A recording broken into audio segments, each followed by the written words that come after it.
अस्सलाम वालेकुम व्यूअर्स, मैं हूं शाकिर सोलंकी।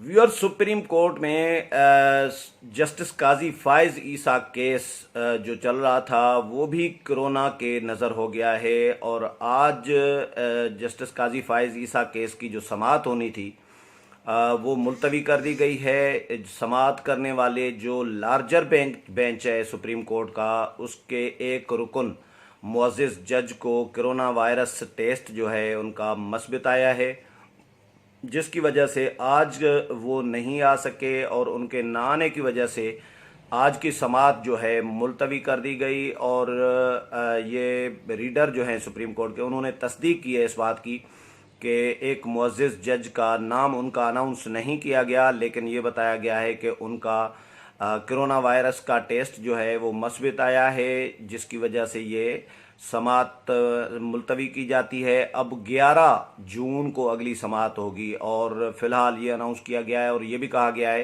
कि इन मुअज़्ज़िज़ जज साहब का दोबारा 48 घंटे के अंदर कोरोना का टेस्ट कराया जाएगा। उसके बाद ये चीज़ क्लियर होगी कि इनका केस किस तरह का है, किस नोयत का है, कोरोना वाकई मस्बत है या नेगेटिव है। तो दोबारा 48 घंटे में भी कराया जाएगा, ये रीडर ने कहा है। और 11 जून तक फ़िलहाल समाअत मुलतवी कर दी गई है। इससे पहले भी काजी फायज ईसा का जो केस है, सदर ममलिकत ने, आपको पता है कि हुकूमत की सिफारिश पर काजी फायज ईसा के ख़िलाफ़ सदारती रेफरेंस सुप्रीम जुडिशल कौंसिल को भेज दिया था। फिर उसमें समाअतें हुई कुछ सुप्रीम जुडिशल कौंसिल में।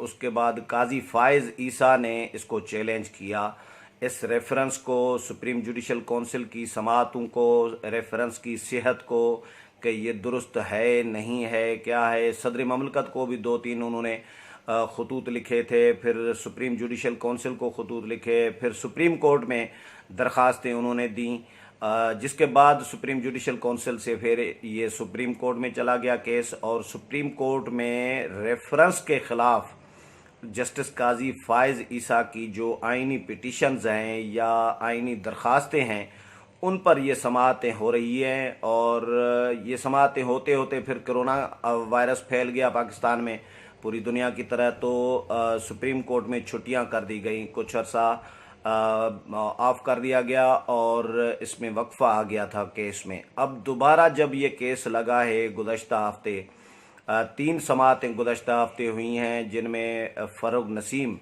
और मुनीर मलिक जो हैं, दोनों वकील हैं। फ़ारूक नसीम वफाक का वकील है और मुनीर मलिक जस्टिस काजी फायज ईसा के वकील हैं। तो दोनों पेश हुए। पहले दिन मुनीर मलिक ने भी एतराज़ किया था फ़ारूक नसीम के वकील बनने पर कि फ़ारूक नसीम वफाकी वज़ीर कानून रहे, इस्तीफ़ा देकर वकालत करने आए हैं, तो ये वकालत नहीं कर सकते क्योंकि ये खुद पार्टी हैं, तसब्बुर रखते हैं जस्टिस काजी फायज ईसा से, और इनका बनता ही नहीं है कि ये वकील के तौर पर आएँ। अटारनी जनरल ऑफिस में 145 सरकारी वकला मौजूद हैं, तो उनमें से किसी को नुमाइंदगी क्यों नहीं कराई जा रही या बतौर वकील क्यों नहीं पेश किया जा रहा, जो फ़ारूक नसीम पेश हो रहे हैं, जो तसब्बुर रख रहे हैं, जिन्होंने खुद ये रेफरेंस तैयार किया है जस्टिस काजी फायज ईसा के ख़िलाफ़। तो ये एतराज़ात उन्होंने किए थे। उसके बाद फिर सुप्रीम कोर्ट के जजेस ने भी मुदाखलत की। उन्होंने भी कहा कि केस को आगे चलने दें, अगर हम इन चीज़ों में उलझेंगे तो फिर और डिले होगा। छुट्टियां भी आ रही हैं गर्मियों की, तो मौसम गर्मा की, तो केस को जाने दे, आगे चलने दे। ये मुनीर मलिक को उन्होंने दरख्वास्त की, जजेस ने मशवरा दिया। तो उसके बाद फिर मुनीर मलिक ने कहा कि फिर अटारनी जनरल ऑफिस से लेटर आना चाहिए कि वो क्यों 145 वकला जो मौजूद हैं, जो लॉ ऑफिसर्स मौजूद हैं अटारनी जनरल ऑफिस में, उनसे वकालत क्यों नहीं करवा रहे और फ़ारूक नसीम ही क्यों आखिरकार। जिसके बाद वो लेटर भी आ गया। फ़ारूक नसीम ने अदालत को बताया कि लेटर आ गया है अटारनी जनरल ऑफिस से और मुझे अलाउ किया गया है कि मैं ही वकालत करूं।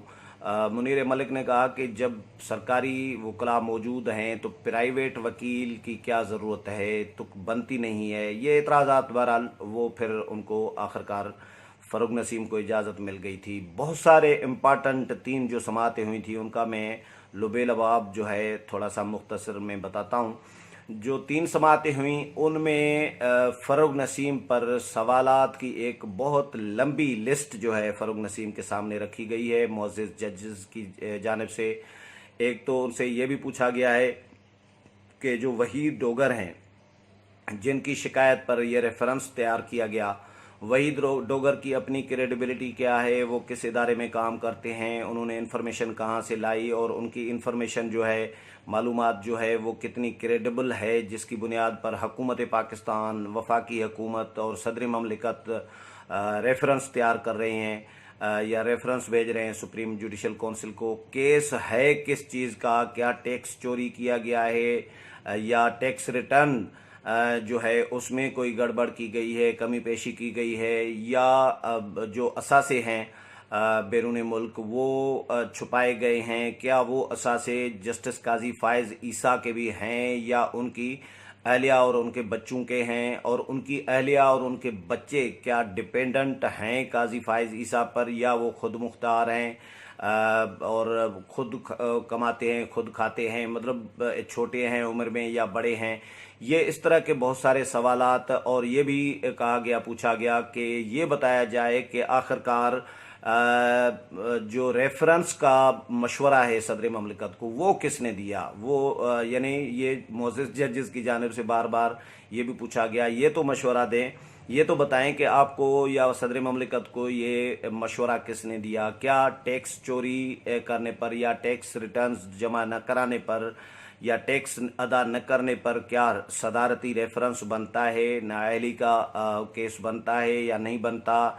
तो इस तरह के बहुत सारे सवालात हैं जो फ़र्रुख नसीम के सामने रखे गए हैं, और फ़र्रुख नसीम पर जो इल्ज़ामात मुअज़्ज़िज़ जज काजी फ़ाइज़ ईसा ने फ़र्रुख नसीम और शहज़ाद अकबर के बारे में लगाए हैं या दीगर वज़रा के बारे में, उनके हवाले से भी उनसे पूछा गया है। शहज़ाद अकबर के बारे में और जो उनका इदारा है रिकवरी यूनिट जो है उसके हवाले से भी कि एसेट्स रिकवरी यूनिट की अपनी क्रेडिबिलिटी क्या है और उनका जो परफॉर्मेंस है बाकी ओवरऑल मजमूई तौर पर वो भी बताई जाए कि उसकी क्या परफॉर्मेंस है।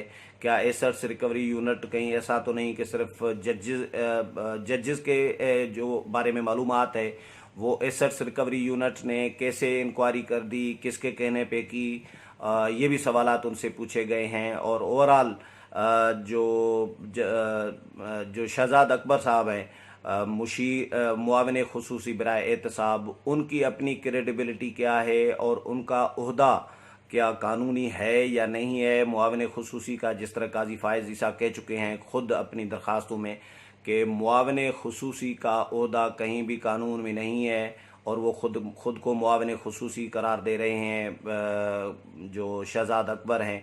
ये भी एतराज़ात उन्होंने उठाए हैं। और रिकवरी यूनिट की क्या कानूनी हैसियत है।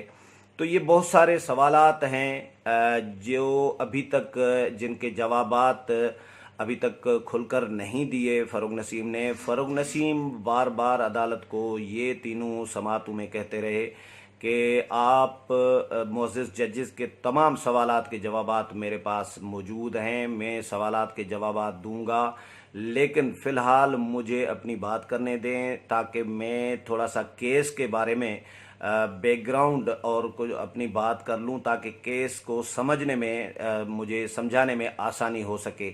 ये फ़र्रुख नसीम का बार बार इसरार था मुअज़्ज़िज़ अदालत के सामने कि मुझे केस समझाने दें, उसके बाद मैं आपके सवालात के जवाब दूंगा। मैंने फिर एक दो जो कवर करने वाले जर्नलिस्ट हैं, सहाफ़ी हैं जो सुप्रीम कोर्ट को कवर कर रहे हैं, उनसे मैंने ये डिस्कस किया कि जो अदालत ने इतने सख्त तरीन सवालात उठाए हैं और इन सवालात के जवाबात क्या फ़र्रुख नसीम के पास होंगे या हैं, या आपको क्या लग रहा है कि फ़र्रुख नसीम इन अदालत को मुतमईन कर पाएंगे या नहीं कर पाएंगे। तो दो मेजर सवालात उनके रिपोर्टर्स का ये कहना था कि दो मेजर जो सवालात हैं मतलब उनका ये कहना था कि लग रहा है कि आधे सवालात के जवाबात तो वो मुतमईन कुन हो सकते हैं, लेकिन आधे ऐसे सवालात हैं, कुछ ऐसे सवालात हैं 40-50% जो शायद फ़ारूक नसीम अदालत को भी मुतमईन न कर सकें। लेकिन ये क़ब्ल वक्त है, हमारी तरफ से तो ये नहीं कहा जा सकता कि अदालत मुतमईन होती है या नहीं होती, हम नहीं कह सकते, क्योंकि ये समाअतें अभी चल रही हैं, ये सिलसिला चलेगा समाअतों का। और अभी फ़िलहाल वक्फ़ा आया है इस केस में। आज जो समाअत थी वो मुलतवी हो गई है। अब 11 जून को दोबारा समाअत होगी, तो फिर ये केस आगे बढ़ेगा और फिर चीज़ें कुछ सामने आएंगी। उम्मीद है प्रोग्राम पसंद आया होगा। अगले प्रोग्राम में फिर मुलाकात होगी, तब तक इजाज़त चाहता हूँ। अल्लाह हाफिज़।